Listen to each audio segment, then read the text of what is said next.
Hi, എല്ലാവർക്കും talk with അഞ്ജലിയിലെ പുതിയൊരു വീഡിയോയിലേക്ക് സ്വാഗതം.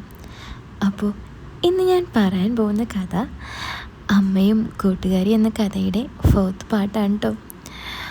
അപ്പോൾ ഈ വീഡിയോ ഇഷ്ടപ്പെടുകയാണെങ്കിൽ വീഡിയോ ഒന്ന് ലൈക്ക് ചെയ്യാനും ചാനലൊന്ന് സബ്സ്ക്രൈബ് ചെയ്യാനും മറക്കല്ലേ. അപ്പോൾ നമുക്ക് ഈ കഥയുടെ ബാക്കി കേട്ടാലോ. അങ്ങനെ റഫീഖിക്കയും ഉമ്മയും അന്ന് നന്നായി ആഘോഷിച്ചു. പ്രശാന്തിൻ്റെ കൂടെയുള്ളതിലും അടുപ്പം ഉമ്മ അയാളോട് കാണിക്കാൻ തുടങ്ങി. പലപ്പോഴും വീട്ടിൽ വരാനും ഉമ്മ അയാളുടെ കൂടെ പുറത്തു പോകാനും തുടങ്ങി. ഞാനുള്ളതുപോലും അയാൾക്കൊരു പ്രശ്നമേ ആയില്ല. എന്നെ കാണുമ്പോൾ പരിഹസിക്കാനും മോശമായി സംസാരിക്കാനും തുടങ്ങി. അങ്ങനെ കുറച്ച് ദിവസം കഴിഞ്ഞ് ഞാൻ രാവിലെ വീടിൻ്റെ പുറത്ത് കാറ് കഴുകിക്കൊണ്ടിരിക്കുമ്പോൾ റഫീഖിക്ക വീട്ടിലേക്ക് വന്നു. എന്താടാ അഫ്സൽ, ഇത് കഴിഞ്ഞില്ലേ? എൻ്റെ കാറ് കഴുകൽ കണ്ട് ഇക്ക എന്നോട് ചോദിച്ചു. എനിക്കത് കേട്ട് ദേഷ്യം വന്നു. അയാൾ എൻ്റെ അടുത്തേക്ക് വന്നുകൊണ്ട്, എന്താടാ നിനക്ക് ദേഷ്യം വന്നു? ഞാനൊന്നും പറയാതെ കാറ് കഴുകിക്കൊണ്ടിരുന്നു. മതിയടാ, നിൻ്റെ ഉമ്മയെ കൊണ്ട് ഒരിടം വരെ പോകാനുണ്ട്, അയാൾ പറഞ്ഞു. അപ്പോഴാണ് അകത്തുനിന്ന് ഉമ്മ ഒരു കറുത്ത നിറമുള്ള സാരി ചുറ്റി പുറത്തേക്ക് വന്നത്. മതി മാനു, ഞാനൊന്ന് പുറത്തേക്ക് പോകാം, വൈകിട്ടേ എത്തൂ. നീ തറവാട്ടിലേക്ക് പോക്കോ, ഞാൻ വന്നിട്ട് വിളിക്കുമ്പോൾ വന്നാൽ മതി. പിന്നെ ഇക്കയുടെ കൂടെയാണ് പോണേന്ന് ആരോടും പറയണ്ട, എൻ്റെ അടുത്തേക്ക് വന്ന് ഉമ്മ പറഞ്ഞു. ആ സമയം അയാളിനെ നോക്കി ഒരാക്കി ചിരിച്ചു. എന്നിട്ട് ഉമ്മയും കൊണ്ട് കാറെടുത്ത് പോയി. അവർ പോകുന്നത് നോക്കി നിൽക്കാനേ എനിക്ക് കഴിഞ്ഞുള്ളൂ.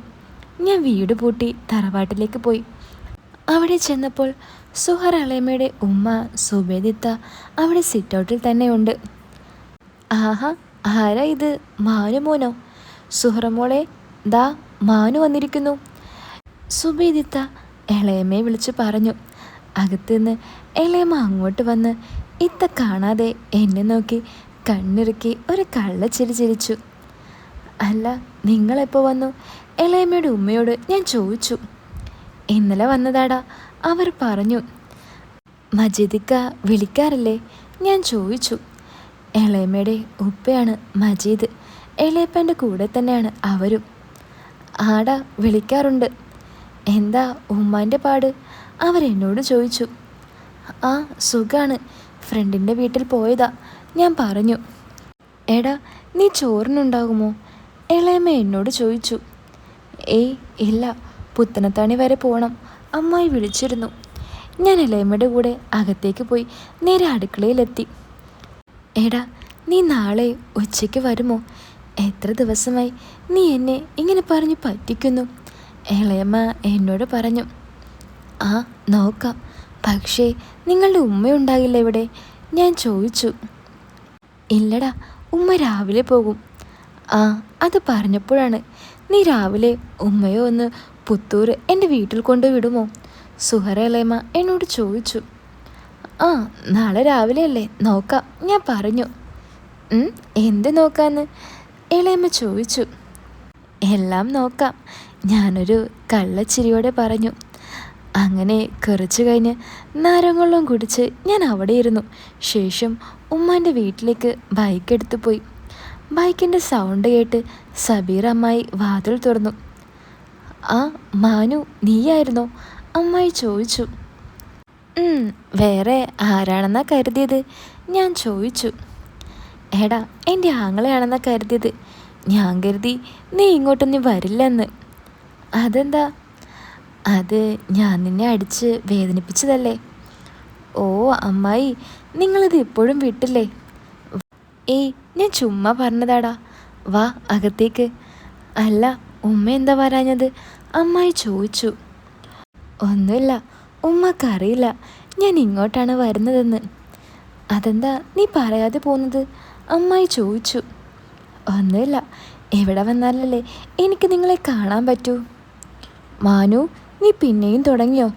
എടാ, ഞാൻ നിൻ്റെ മാമൻ്റെ ഭാര്യയാണ്, നമ്മൾ അങ്ങനെയൊന്നും പാടില്ല, അമ്മായി പറഞ്ഞു. ഓ അമ്മായി, കാക്ക പോയിട്ടിപ്പോൾ കൊല്ലം 2 ആകാനായി. നിങ്ങൾക്കെന്താ ഒരാഗ്രഹവുമില്ലേ? ഞാൻ ചോദിച്ചു. ജീവിക്കാൻ വേണ്ടിയല്ലേടാ. അപ്പോൾ നമ്മളത് സഹിക്കാൻ തയ്യാറാവണം, അമ്മായി പറഞ്ഞു. അമ്മായി, എൻ്റെ ഒരുപാട് നാളത്തെ ആഗ്രഹമാണ്. എന്നെ എന്തിനാ ഇങ്ങനെ കൊതിപ്പിക്കുന്നത്? അതിന് ഞാൻ കൊതിപ്പിച്ചോ നിന്നെ? അത് പിന്നെ ഇങ്ങനെയുള്ളതൊക്കെ ഇട്ട് നിന്നാൽ ആരായാലും കൊതിച്ചു പോകില്ലേ? ഞാൻ പറഞ്ഞു. അയ്യോ എടാ, നീ അങ്ങനെയാണോ കണ്ടത്? അമ്മായി ചോദിച്ചു. അമ്മായിക്ക് എന്നോട് ഇഷ്ടമില്ലെങ്കിൽ വേണ്ട, ഞാൻ പോകാം. എന്നാലും ഇങ്ങനെ ആരെയും കൊതിപ്പിക്കരുത് എന്നും പറഞ്ഞ് ഞാൻ അവിടെ നിന്ന് ഇറങ്ങാൻ നിന്നപ്പോൾ, എടാ മാനു, ചോറ് കഴിക്കാതെ പോവാണോ? എനിക്ക് വേണ്ട നിങ്ങളുടെ ചോറ്. എന്നെ അത്ര ഇഷ്ടമാണോ നിനക്ക്? എടാ, ഇതാരെങ്കിലും അറിഞ്ഞാൽ നീ എന്നെ ഉപേക്ഷിച്ചു പോകുമോ? ഇല്ല അമ്മായി. ആണോ? എന്നാ എനിക്ക് നിന്നെ ഇഷ്ടമാണ്. അന്ന് നിൻ്റെ മുഖത്തടിച്ചപ്പോൾ എനിക്കൊരുപാട് സങ്കടമായിരുന്നു. നിൻ്റെ സാമീപ്യം ഞാൻ ഒരുപാട് എൻജോയ് ചെയ്യുന്നുണ്ട്. എനിക്കറിയാം നീ എന്നെ നോക്കുന്നതും ഇവിടെ വരുന്നതും എന്നെ കാണാനാണെന്ന്. നിൻ്റെ ഉമ്മ അറിഞ്ഞാൽ പ്രശ്നമാകുമെന്ന് പേടിച്ചിട്ടാണ് ഞാൻ നിന്നോടൊന്നും പ്രതികരിക്കാതെ നിന്നത്. പക്ഷേ അന്ന് ഞാൻ വേണമെന്ന് കരുതി അടിച്ചതല്ല, അറിയാതെ കൈ നിൻ്റെ മുഖത്ത് പതിച്ചു പോയതാണ്. സത്യമാണോ അമ്മായി? എന്നെ പറ്റിക്കാൻ പറയുന്നതല്ലല്ലോ? ഞാൻ ചോദിച്ചു. അല്ലടാ, ഉമ്മുമ്മാക്ക് ചോറ് കൊടുത്തിട്ട് ഞാൻ റെഡിയായിട്ട് വിളിക്കാം. നീ റൂമിലേക്ക് വാ, നിൻ്റെ ആഗ്രഹത്തിൽ ഞാൻ സമ്മതിക്കാം. എനിക്ക് സന്തോഷം കൊണ്ട് തുള്ളി ചാടാൻ തോന്നി. അങ്ങനെ ചോറെല്ലാം കഴിച്ച് ഞാൻ കുറച്ച് സമയം ഫോണും നോക്കിയിരുന്നു. അമ്മായി റൂമിൽ നിന്നും എന്നെ വിളിച്ചു. ഞാൻ ഫോൺ കാണുന്നത് നിർത്തി നേരെ അമ്മായിയുടെ റൂമിലേക്ക് പോയി. അവിടെ ചെന്നപ്പോൾ അമ്മായിയുടെ കുട്ടി അവിടെ ഇല്ല. ഉമ്മുമ്മാൻ്റെ കൂടെ വേറെ റൂമിലാണ് അവർ കിടക്കുന്നത്.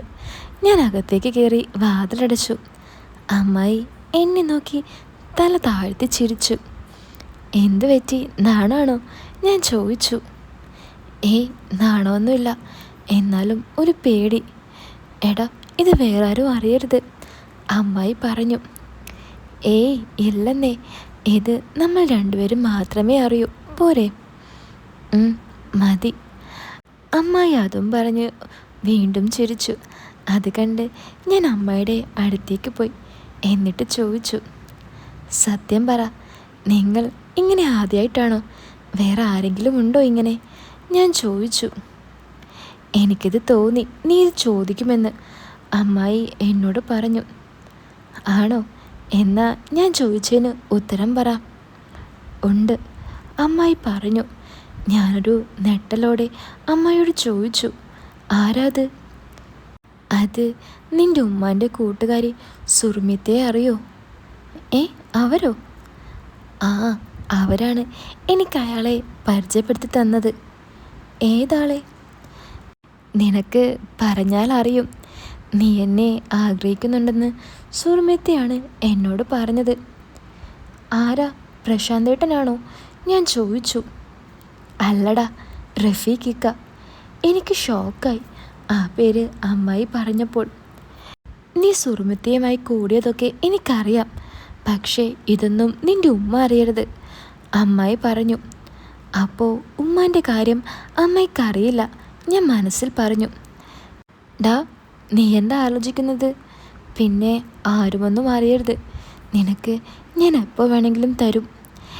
എൻ്റെ അമ്മായി, ഞാൻ ആരോടും പറയില്ല.